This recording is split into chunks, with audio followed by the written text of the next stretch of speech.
आदरणीय गरीबदास साहिब जी उनमें से एक महापुरुष हैं। उन्होंने कहा कि अनंत कोट ब्रह्मांड का एक रति नहीं भार, और सतगुरु पुरुष कबीर हैं ये कुल के सर्जनहार। हम सुल्तानी नानक तारे दादू को उपदेश दिया, जात जुलाहा भेद नहीं पाया वो काशी माहे कबीर हुआ। ये काशी में जुलाहा रूप में जो रहे थे परमात्मा, ये असंग ब्रह्मांड के स्वामी हैं। हम इनको पहचान नहीं सके क्योंकि हमने परमात्मा की परिभाषा ही गलत सुन रखी है। कोई निराकार बताता है, कोई साकार कहता है, तो श्री राम और कृष्ण विष्णु और शंकर भगवान तक हमारी बुद्धि सीमित कर रखी थी। इसलिए हम लाल को पहचान नहीं सके। हम 10 के नोट की भी कदर जानते हैं, हम 100, 500 और 1000 के नोट को भी खूब पहचानते हैं, लेकिन हम लाल से परिचित नहीं हैं।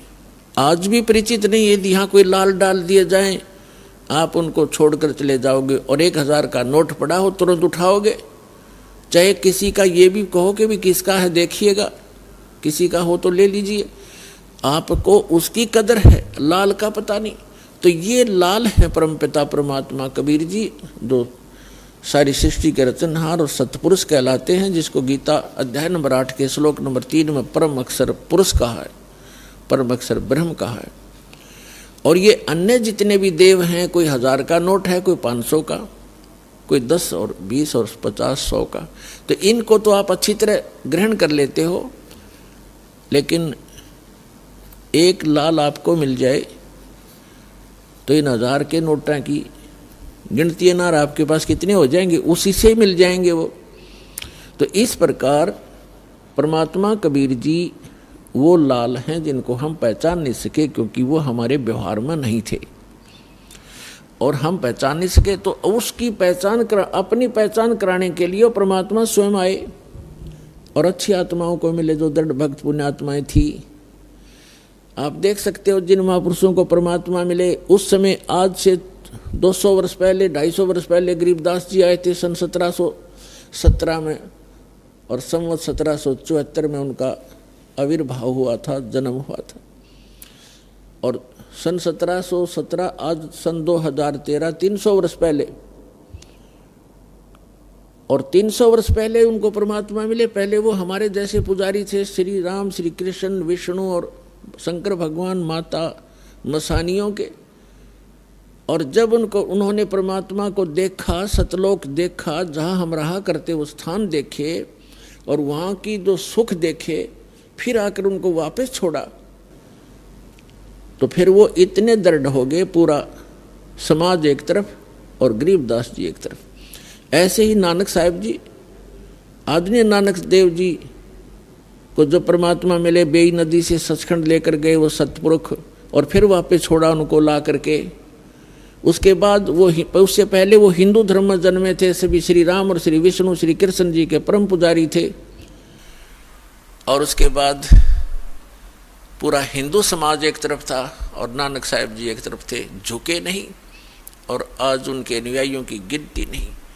तो ऐसे दृढ़ भक्तों को परमात्मा मिलते हैं, और जिस कारण से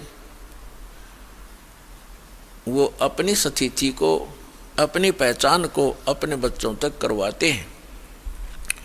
तो इस सारे कुछ अभी तक जो सत्संग दास ने किया है, इसका उद्देश्य ये है कि श्रीमद् भगवत गीता में जो प्रमाण है, ये गॉड गिवन स्पिरिचुअल नॉलेज है। श्रीमद् भगवत गीता अर्थात ये वेदों का सारांश है, और चारों वेद कबीर भगवान ने दिए थे इस ज्योत निरंजन ब्रह्म सरपुरुष इस काल के अंतःकरण में फीड कर दिए थे, ईमेल कर दी थी, फैक्स कर दिया था। और जब इसने डाउनलोड करके देखा, कंप्लीट स्पिरिचुअल नॉलेज भेजा था परमात्मा ने इस ज्योत स्वरूपी निरंजन के अंतःकरण में। इसने जब वो डाउनलोड किया, यानी अंदर से बाहर निकाला अपने अंतःकरण से, तो बाहर उन्हें पढ़कर देखा, उस कंप्लीट स्पिरिचुअल नॉलेज का, संपूर्ण अध्यात्म ज्ञान का वो पार्ट, वो भाग इसने नष्ट कर दिया जिसमें उस परम पिता की जानकारी थी और इससे उत्तम लोक की जानकारी थी वहाँ जाने की विधि थी, उसको पाने की विधि थी। ये नहीं चाहता कि यहाँ के प्राणियों को जो इसके अंतर्गत हैं 21 ब्रह्मांड में, इनको ये जानकारी हो कि कोई और सुख स्थान है, और जहाँ जाने के बाद ना वृद्ध अवस्था होती है, ना वहाँ मृत्यु होती है, ना कोई रोग सताता है, ना किसी चीज़ का अभाव है। सब सुख पदार्थ आपको वहाँ बगैर किए ही प्राप्त होंगे। और पुण्यात्माओं, हमारी यहाँ चेष्टा प्रत्येक प्राणी की ये है कि हम काम ना करें, हम मेहनत परिश्रम कम करें और सुविधाएं सारी हों। इसलिए हम अपने बच्चों को पढ़ाते हैं, स्वयं भी पढ़ते हैं, पढ़ा करते थे कि हम बड़े अधिकारी बने और हम काम कुछ ना करें, घंटी बजाएं, नौकर आए और जो वस्तु चाहे वो खाएं, ऐसी तनख्वाह हो, कार हो, कोठी हो और सुविधाएं सारी हो। तो ये यहाँ नहीं हो सकती। यहाँ तो चाहे राष्ट्रपति बन जाए, उसने भी दिन में बहुत सी मीटिंग अटेंड करनी पड़ेंगी, नहीं तो उसको जीने नहीं दे पब्लिक, उसकी व्यवस्था है। तो इसी प्रकार सतलोक में जाने के बाद वो सुख होगा जिसकी हम खोज यहाँ कर रहे हैं। वृद्धावस्था वहाँ नहीं है, वहाँ केवल युवा शरीर रहेगा। तो कौन चाहता है वृद्ध होना, कौन चाहता है मृत्यु? लेकिन यहाँ इसका कोई विकल्प नहीं है, यहाँ तो ये कंपलसरी है, ये तो होगा ही होगा। तो इससे बचने के लिए एक साधना है, साधन है, जो परमात्मा ने स्वयं आकर आप बताई और अपनी प्यारी आत्मा उन परमहंस संतों को सतलोक दिखाया और वापस छोड़ा और उनको दृढ़ कराया। तो यहाँ पर जितने भी प्राणी हैं सबकी मृत्यु होती है, और हम आजीवन जो संग्रह करते हैं वो हमारे साथ नहीं चलता। हम जिन बच्चों के लिए कोठियाँ बनाते हैं, धन जोड़ते हैं कि हमारे बच्चे हमारी मृत्यु के बाद वो सुखी होंगे, और वो बच्चे हमारे सामने ही मर जाते हैं। ऐसे बहुत से प्रमाण, ये दुखदायी घटनाएं हम समाचार पत्रों में भी सुनते हैं, टीवी पर भी देखते हैं।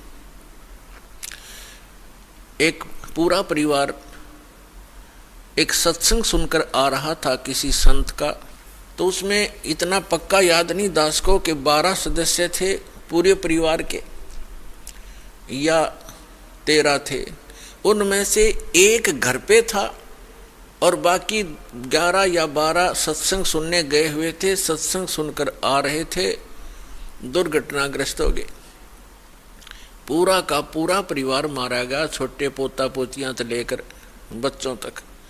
एकला वृद्ध रह गया वो, जिसने सारी उम्र ये सोची थी घना धन इकट्ठा कर लूं, मेरे बच्चे सुखी होंगे, हम तो चलो मर जाएंगे, मेरे पोता पोती तो सुखी होंगे। पोता पोती पहले चले गए। तो यहाँ काल ने आपको धोखे में रखा हुआ।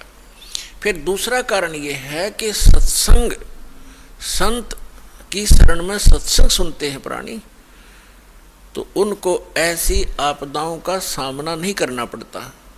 तो वो संत और सत्संग और उसकी साधना में कोई त्रुटि है जिस कारण से प्रोटेक्शन नहीं होता।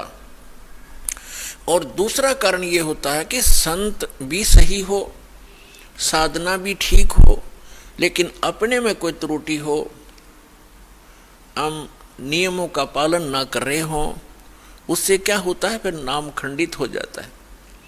उस कारण से भी प्राणी साधक होते हुए हानि उठा लेता है, क्योंकि उसका प्रोटेक्शन समाप्त हो जाता है।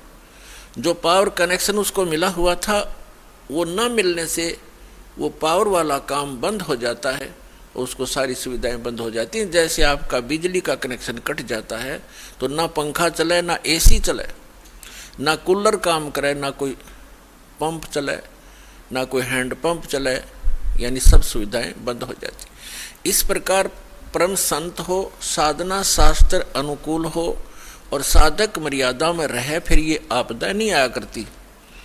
पूर्ण परमात्मा सत्य पुरुष की साधना करने वाले साधक पर ये आपदाएं नहीं आ सकती।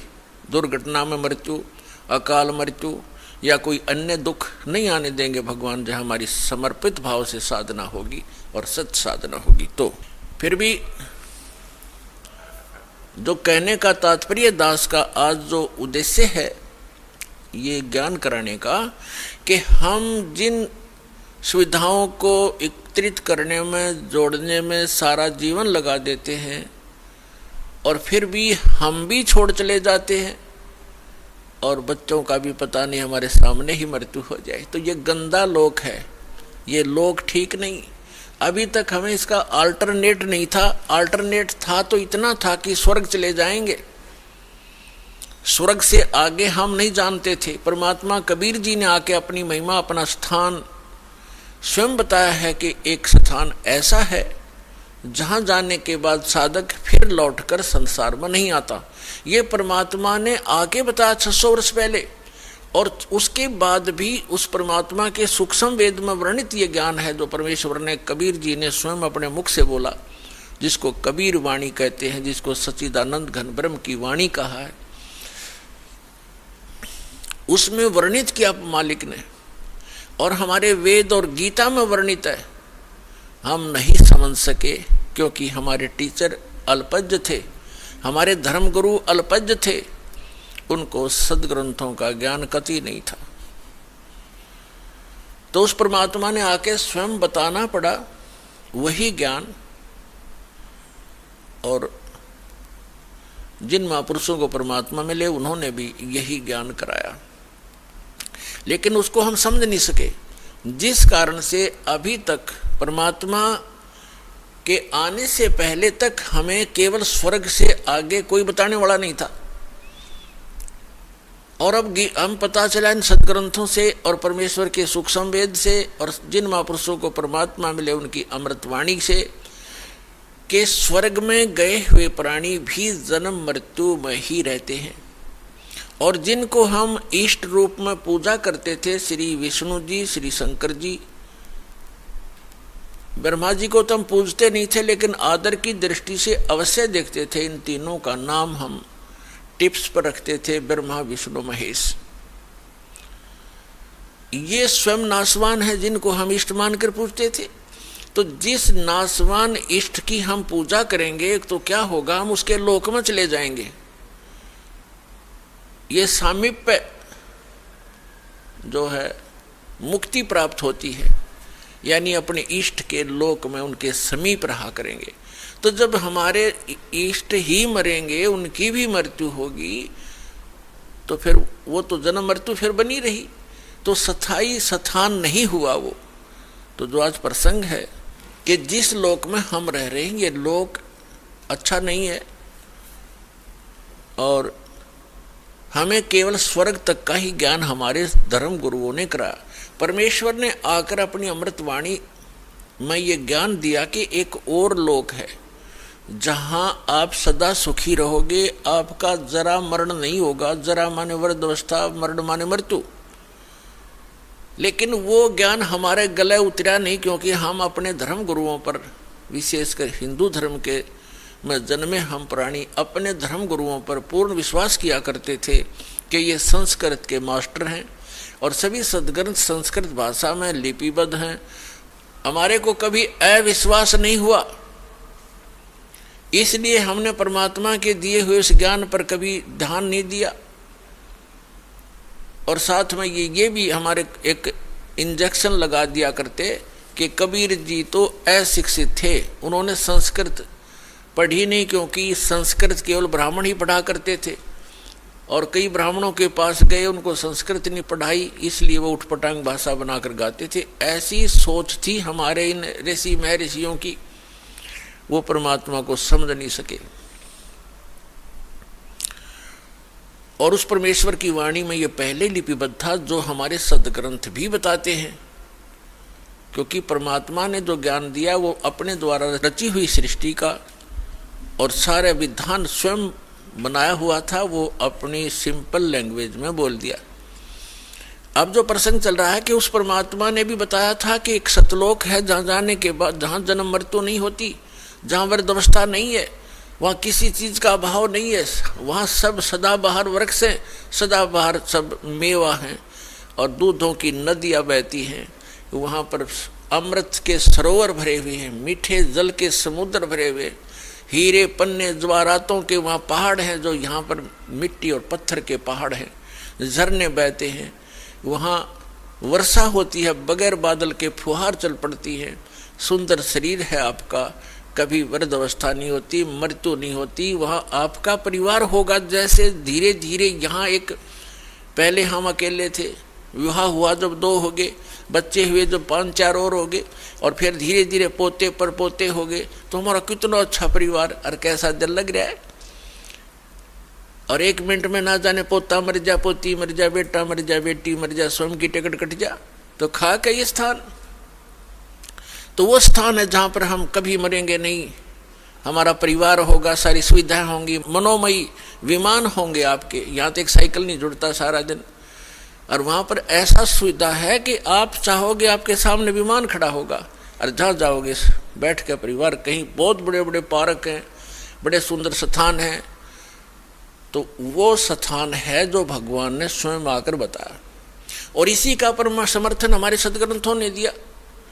जैसे गीता ज्ञानदाता ये सरपुरुष है, श्रीमद् भगवत गीता अध्याय नंबर 15 के श्लोक नंबर 16 और 17 में 3 पुरुष हैं। पुरुष माने प्रभु, स्वामी, मालिक, ब्रह्म कहो, पुरुष कहो, भगवान कहो, राम कहो, साहिब कहो, ये 3 पुरुष बताए। एक सरपुरुष, एक अक्षर पुरुष। और 15वें अध्याय के गीता के 15वें अध्याय के 17वें श्लोक में सरपुरुष और अक्षर पुरुष से कोई और बताया जो श्रेष्ठ भगवान है, पुरुषोत्तम है, उत्तम पुरुष है तू अन्य परमात्मा इति उदाहरते। जिसको परमात्मा कहा जाता है वास्तव में वो पुरुष तो इन दोनों से, सरपुरुष और अक्षर पुरुष से कोई अन्य है, और वही तीनों लोकों में प्रवेश करके सबका धारण पोषण करता है। ये 3 पुरुष हैं, 3 प्रभु हैं।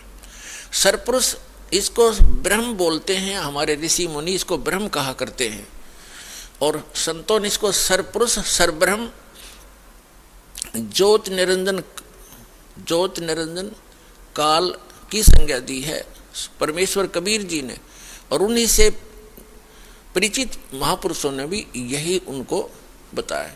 तो दूसरा अक्षर पुरुष है, इसको दूसरे शब्दों में परब्रह्म भी कहते हैं, अक्षर ब्रह्म भी कहते हैं। जो सरपुरुष है जिसको ब्रह्म कहते हैं, जो काल है, वो केवल 21 ब्रह्मांड का प्रभु है, स्वामी है, मालिक है, राम है, खुदा है, अल्लाह है, साहिब है। वो कंप्लीट गॉड नहीं है, केवल 21 ब्रह्मांड का स्वामी है। एक ब्रह्मांड के अंदर पृथ्वी लोक, पाताल लोक, स्वर्ग लोक, और नीचे के तल अतुल रसातल आदि ये, और ऊपर के जैसे विष्णु जी का लोक, शिव जी का लोक, ब्रह्मा जी का लोक, धर्मराय का लोक, और एक ऊपर जो ब्रह्मलोक के अंदर डिवीजन है कई, उसमें भी भाग हैं। तो वो सारे मिला के एक ब्रह्मांड में एक ब्रह्मलोक भी है, एक मानसरोवर भी है। तो ये सारा मिला करके एक ब्रह्मांड है। ऐसे ऐसे 21 ब्रह्मांड है इस सरपुरुष के काल के, जिसके लोक में हम रह रहे। ये इतना ही प्रभु है, इतना ही स्वामी है।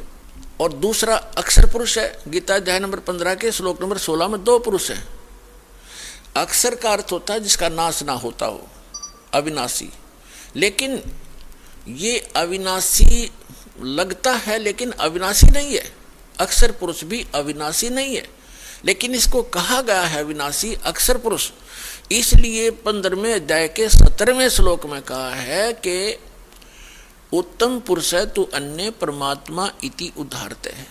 उत्तम पुरुष, श्रेष्ठ पुरुष तो इन दोनों से, सरपुरुष और अक्षर पुरुष से कोई और है।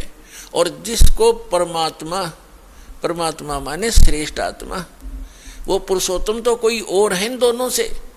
जिसको परमात्मा यानी श्रेष्ठ आत्मा, परमात्मा का सीधा सा अर्थ होता है जो केवल सुख दे, दुख ना दे। जो दुख दे वो परमात्मा कैसे रह गया, श्रेष्ठ आत्मा कैसे हो गया? तो हमने डेफिनेशन का भी नहीं पता था आज तक उस गॉड की जिसकी हम पूजा करने जा चले थे और पूजा कर रहे थे। तो हम ऐसे ही धूल अंधेरे में घूम रहे थे, जंगल में भटका रखे थे, हमें कोई रास्ता नहीं था। तो इसमें लिखा फिर ये लोग चरम आविष्य विवर्ती अवय ईश्वर है, जो तीनों लोकों में प्रवेश करके सबका धारण पोषण करता है, वो है अविनाशी परमात्मा अवय ईश्वर है, वो है अविनाशी। ऊपर वाले को अक्षर पुरुष को भी अक्षर का अर्थ वैसे अविनाशी होता है, लेकिन ये रिजेक्ट कर दिया यहाँ पर कि इन दोनों से अन्य है जो वास्तव में अविनाशी है। अभी सारी डिटेल को समझाएंगे आज के सत्संग में। पहले जो प्रसंग चल रहा था कि वो परमात्मा ही आकर स्वयं ज्ञान देता है, और उसने आकर के हमें बताया कि इससे हटकर कोई और स्थान है जहां आप पहले रहा करते थे, और अपनी गलती के कारण आप बालकपन करके आप यहाँ आ गए, गंधलोक में फंस गए। अब यहाँ से जाने का विकल्प आपके पास नहीं रहा, ना किसी ऋषि महर्षि और संत और ब्रह्मा विष्णु महेश को भी यहाँ से वापस जाने के मार्ग का पता नहीं, तो उसके लिए परमात्मा स्वयं आते हैं। फेसबुक पर हमारे पेज अमर बोध को लाइक करें और यूट्यूब पर अमर बोध चैनल को सब्सक्राइब जरूर करें। संत रामपाल जी महाराज से निःशुल्क नाम दीक्षा लेने के लिए हमारे इन नंबरों पर संपर्क करें। घर बैठे निःशुल्क ज्ञान गंगा या जीने की राह पुस्तक प्राप्त करने के लिए अपना नाम, पूरा पता और मोबाइल नंबर हमारे इन नंबरों पर SMS या व्हाट्सएप करें।